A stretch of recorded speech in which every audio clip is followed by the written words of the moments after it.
قريبا سنرى رئيس الشرع في قصر الاتحادية تفرش له السجاجيد الحمر ويستقبل، وكل هذه الجوقة من الإعلاميين ومنهم الضيف الكريم آنذاك سيسبحون بحمد الرئيس الشرع مجددا، وسيتكلمون بأن الرئيس الشرع هو الفاتح وغير ذلك. ثانيا المغالطات التي ساقها الضيف الكريم مسألة حرس مصر وغير. أولا دعينا نبارك لمصر الشقيقة الأنباء التي وردت قبل نصف ساعة عن نجاح مصر في تغيير صيغة اتفاق الغاز مع العدو الصهيوني.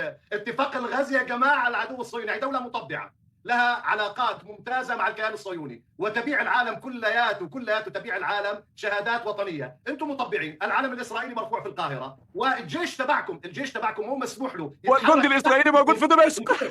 أنا لم أقاطعك يا أستاذ مالك. يا أستاذ مالك، نعم يا أستاذ مالك، لم أقاطعك. نعم هو فقط يقول بأنه الجندي الإسرائيلي موجود في دمشق. نعم أستاذ مالك الحبيب، أنا لم أقاطعك يا باشا، معلش. تفضل لتكمل في الفكرة. نعم. الأمر الثاني، أنتم دولة مسموح لكم يا باشا انكم تقربوا جندي واحد من الحدود، معبر رفح سكرتوه وقعدتوا تقولوا كذا. اعلام يا استاذ لورين، هذا الاعلام نفسه. الجنود عندك جوه دمشق، الجنود جوه دمشق. استاذ ماك لو سمحت. يا استاذ نحن دوله جديده يا اخي، عم نتفاوض معهم، عم نتعلم منكم.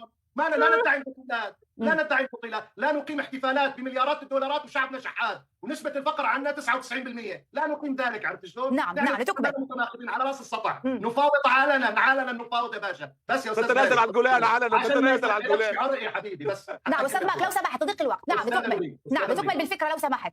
استاذه لورين، نفس هذه الجوقه من الاعلاميين يا استاذ مالك، مصطفى بكري، احمد موسى، نشأة الديه وغيرهم، هل تعلمين استاذه لورين بان هؤلاء انفسهم يمتدحون الحوثيين بانهم مقاومه؟ الحوثيين اللي بشهاده الرئيس السيسي يقول اضروا باقتصاد مصر 9 مليار دولار في قناه السويس. الاعلام المصري افتحي على اي قناه يمتدحهم حتى اليوم.